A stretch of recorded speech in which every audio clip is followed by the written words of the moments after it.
time to get good. My name's Michael. And I'm Benny, and this is How to Get Good. We're two guys, we're going on a journey of self-improvement and we want to take you along with us. And each episode focuses on specific aspects of self-improvement. Yeah, we give you relatable, practical, and most importantly, actionable information that you can apply to your journey to getting good. So let's get into it.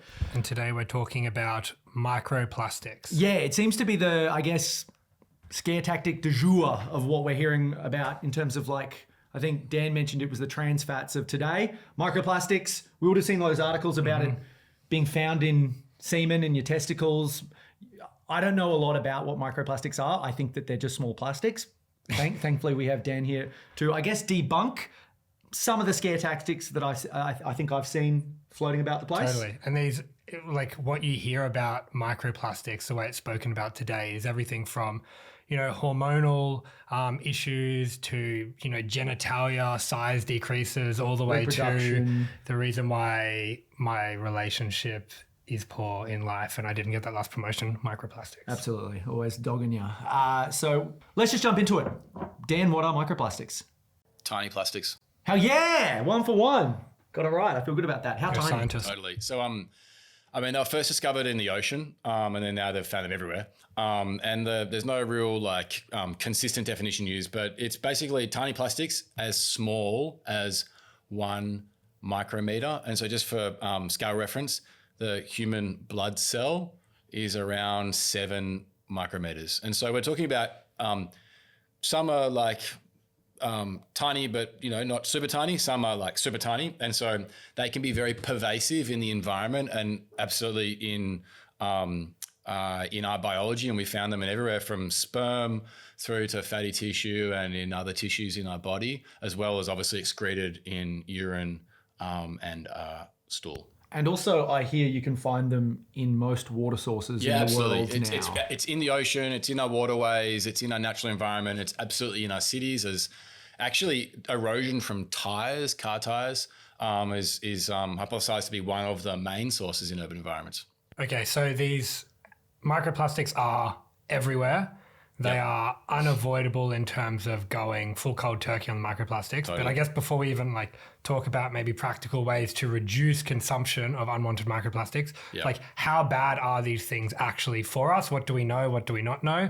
And how much of our life should we be adopting or changing to be able to avoid these things based on that? Yeah, well, I think it was only in the 2000s from memory that microplastics were first discovered. And so most of the research that's been done today has been in animal models. And there's been some really concerning stuff, around disruption to hormones, affecting fertility, being very pro-inflammatory, increasing oxidative stress. Can I just ask a really quick question? What's the 1 for 1 animal to human inside? Because I know we obviously test on animals first. What's the, let's say we find it in animals, what's the percentage likelihood that it will then... There's no deterministic model like that. Mouse models for a lot of biological systems are close replicas. But, we also share a lot of things in common with pigs and, obviously primates. And so there are a bunch of different animal models to use. I mean, I was just reading a study on zebrafish the other day. And so there are a bunch of different animal studies. Not all translate ultimately into being replicated in human models. So it's not like straight scary, right? If it's happening Yeah, well, I mean, there is a broad range of research on different adverse health outcomes in animal models, and there is some more emerging research in humans. I think there's warrant to be concern and of interest, but I also don't want that to be scaremongering, as we haven't had a very clear, robust evidence base around all of the different adverse health outcomes in humans. And so what are the kind of 3 things that we believe microplastics may be impacting people in terms of their health? Well, I suppose one of the big ones would be fertility. Second would be inflammation. And so inflammation turning into disease and injury. Absolutely. Inflammation is often the primary driver of chronic disease. Now is more hypotheses around epigenetic and genetic alleles from exposure to microplastics. But I didn't understand that last one. Genetic damage. So just in terms of cellular... change for your kids, Yeah, or yeah, like so, changing the gene structure? the or- way your genes are transcripted into your biological processes, and so that being disrupted then can be everything from pro-cancer to epigenetic, which is something that may get passed down in generations. And so, like, I would say probably reproductive health is probably the like primary eye opener. Yeah. Inflammation, as that they may affect a whole bunch of downstream diseases. And then there's, I think, a concern around the genetic impact of these microplastics. Now, setting this episode up, I got a message from producer Hamo, and he was like, hey, when we do this microplastic episode, what I'd like you to do, Bevo, is just go a day without using microplastics, right? Just see how you do. And any guesses on how long I could go? Well, you're currently walked in with a takeaway coffee. Sure, right? Here's an example. Let's take off that plastic lid. Surely I've eliminated the microplastics. False. There's microplastics everywhere, right? I woke up on my bed that it was like an 80-20 polycotton blend. Microplastics everywhere. I put my feet down on a carpet made of plastic fibers. I walked out on that like lino timber stuff. That's plastic. There was a key thing on my keys, plastic. I got on the lino in my elevator. Underwear, you got dressed. My elastic in my underwear. I put on shirts that have like a mild elastic in them. I got in the Uber, which was full of microplastics. I held my iPhone and then the iPhone case, the hat tag in here, my hair elastics. Food, water. It can't be done. It can't be done, right? And there was something, I think, nice about that because it felt like, well, it's impossible, so let's talk minimization instead of abstinence because abstinence is impossible. Is that Yeah, I correct, mean, Ben? we're all in it together, absolutely. But I think it's important to be like aware of major sources of microplastics, right? And I guess my other question is, do we believe that it's significantly different in terms of the impact from like transdermal versus ingesting through food? So he's touching his keys, for example, versus he is eating some type of food that's been packaged in plastic. Or perhaps like a plastic chopping board that you're chopping up on. Use the prop. There you go, Hamo. Use the prop. Thank you. Yeah. I would maybe just think about it like one is your external environment. Two is like what comes in contact with your skin. And I think clothing is probably most important there. And then three is what you're ingesting.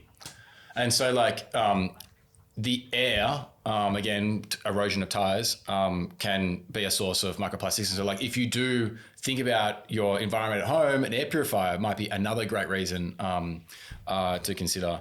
Water, our water table is likely to have microplastics as has been found broadly around the world.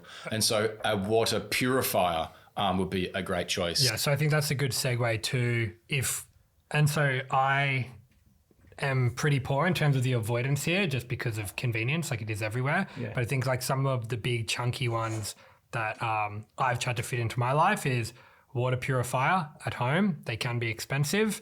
What's that set you back? If you get a proper one, what's the way you want reverse? A remineralizer, Yeah. or a reverse osmosis to purify, and then a remineralizer. So like you're drinking mineral water at home. But they can be $500 to $1,000. And they're quite unsightly too. They kind of, it's like having a whole like fucking science kit on your tap at home. And but you can also get Oh, is it that weird little like Hostel adapter that you'd see? Well, sort of. I mean, sort of.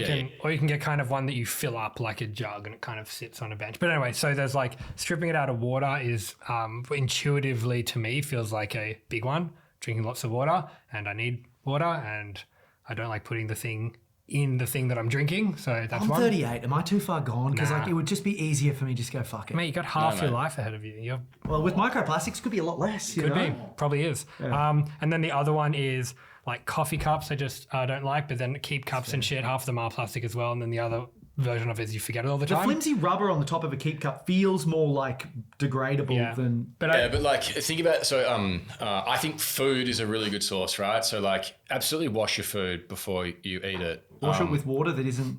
Well, yeah, but like it's it's still a good practice. Still better? It's still better. Like again, like it's not about elimination, as you said, Bevo. Sure. But adding most water people isn't better or worse? Most people don't. They're like, oh yeah, I've got a paper cup that I get my coffee in, or is a paper bowl that I get my takeaway food in. It's all lined with most of them with a bioplastic, which is polylactic acid. Bioplastic's still bad? Well, it still breaks down into microplastics. Again, it's just tiny plastic, and it happens through erosion. And then secondly is that study that I was looking at on zebrafish is that actually polylactic acid, although it's from a natural source, doesn't have any less adverse impacts on some of the areas that are being explored. And that's probably a broad debunking that something inherently natural doesn't make it. Yeah, there's a whole debunking around bioplastics to go through. Absolutely. So we've got washing your food is one, maybe water filter or kind of purifier is another. And then, I mean, for me, just switching to coffees, like takeaway coffees to like espressos and having them there at the cafe in the glass, or just sometimes stealing a mug from the cafe. Again, yes, that feels good, and we would never. Where'd that mug come from? What about like? And I'm just going to be a devil's advocate, or like those things are like washed in a washing machine using industrial like detergents. As someone who like was a dish pig for a while, is that better for you in terms of microplastics, in terms of industrial grade detergents? I reckon we're going down the rabbit hole. Well, that's what I mean, right? To be honest, like if we've established that it can't be avoided, and now we're talking about things like, so when you go into a cafe, you're not going to ask about the detergent they're using, for example. So use the glass mugs instead of the takeaway cups, because you know the takeaway cups are essentially melting lava plastic into your coffee that you're consuming and then dying 15 years too early. Okay, and so that's... I mean, like the thing is, most people wouldn't appreciate that about the coffee cups, right? And I spoke about it in the newsletter. But like, there's also another thing, like you know, cans of drink. They're plastic on the inside, aren't they? Absolutely, because otherwise, especially with anything that's acidic in there, it will cause corrosion of the aluminium and change the flavor profile of the drink. And you know what they do to sterilize cans so they're shelf stable and can sit on the supermarket shelf for months? Superheat treat them? Absolutely. Yeah. So like, we are.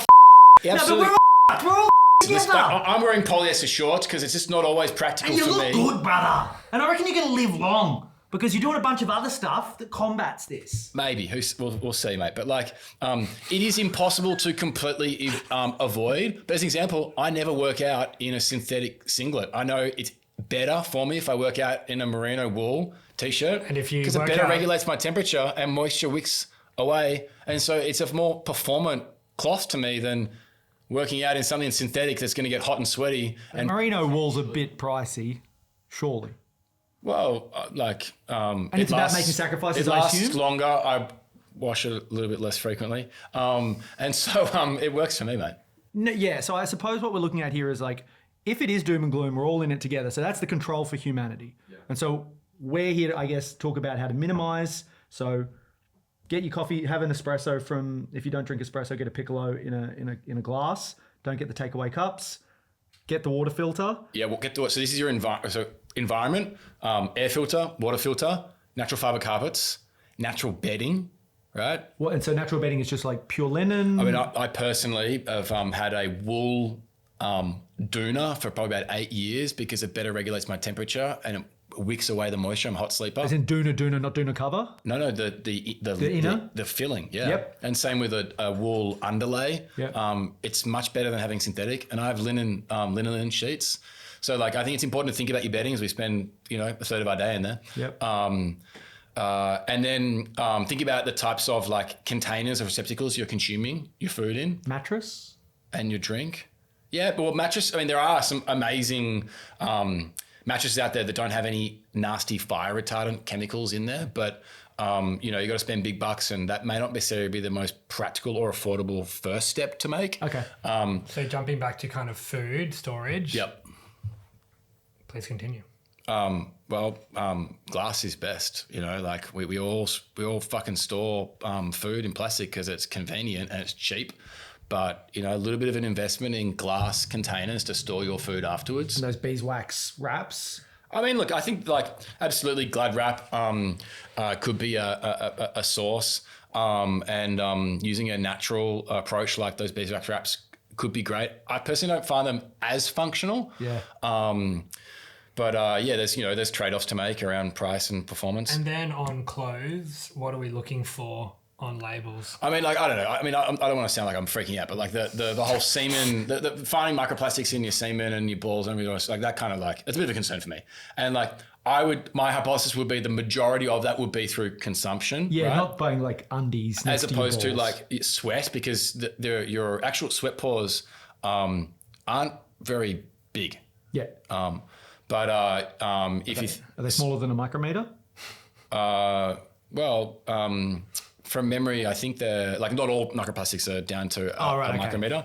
I think there are only a couple of micrometers from memory. Okay, so we care less about clothes as opposed to bedding. But I think like And consumption. just, like go and wear 100% cotton jocks, and then go and wear the next day 100% fucking synthetic jocks, and just like feel the difference, right? Okay, like so natural fibers generally are much more superior. And what are the natural fibers? So cotton, linen, wool. Well, I mean, like Is that bamboo shit rayon. actually? Yeah. Someone was saying like that rayon. Tencel rayon synthetic, Tencel cotton, wool. Wool's the best, but obviously a bit Okay, expensive. so we've covered sleep environment, we've covered basic consumption, food and water. Condoms? Then what you're wearing. That's a genuine question. I know, but just how much time are you spending in a condom? Not a lot. Look, we're all in this together, which I find really comforting, right? Initially, I thought, fuck, I'm How going to last long. Yeah. In the condom. Yeah, we're all lasting 4 minutes. Same condom. And so, look, these are practical. The water filter one seems scary, but we'll chuck a link in the bio in terms of like stuff you can get, so you can get on the path to incorporating this. Or you may just listen to this and go, you know what? I'm happy just making like minor adjustments, avoiding takeaway coffee cups. We're trying to be positive here, and we don't have the results in terms of like clinical outcomes here. Yeah. Like, look, it's absolutely an emerging space, but I think there's probably been enough studies now to say it's one of concern. Really wrapping our arms around what is the health impact in humans is yet to come. But the important thing is, like, I think minimizing your exposure as much as is practical within our preferred lifestyle is important. On the detox stuff, it's not as clear, like, if there's a effective protocol for detoxing from microplastics. The best pathway will be excretion through our existing liver and digestive processes, i.e. via your stool. Yeah. But when it comes to additives to plastics like BPA, which have a pretty good evidence base around their disruption to our hormones, there's been some studies more recently around how we can effectively sweat out BPA. And so you can use a sauna protocol, maybe even a niacin sauna protocol. And then when it comes to... They're trying to eliminate BPAs. I see a lot. Like, absolutely. But like Coca-Cola in the US are very likely still using BPA in the lining of Coca-Cola cans, because it is such a performant additive to make plastics more malleable. and Coca-Cola is the number one So selling drink. I think the point. Outside of South Australia, Farmers Union iced coffee. The only city in the world where Coca-Cola isn't the number one selling drink. Just a tidbit. Wonderfully informative. Just a tidbit. Iced coffee, good for you. Great. Yeah. The last one that's not quite in the plastics game, but is PFAS. PFAS? Yeah, those forever chemicals like Teflon and others, which we're finding more and more in biological samples. Because we're so exposed to it in everyday environment and also within our general external environment. And the best way to address that is, if you had that as a concern or if you want to go get tested for that, is actually giving blood. There hasn't been an established way to detox your body from microplastics. That we do think there are some protocols around like BPA specifically, such as sweating. But ultimately, this is about mild avoidance that is practical to your lifestyle, and then don't stress out because we actually haven't seen the extremity of the impact of microplastics, and we do have a lot of indication that people can still live long and healthy lives in our society that does involve consuming plastics. Can I ask just a quick wrap it up, pie in the sky question? May not know the answer.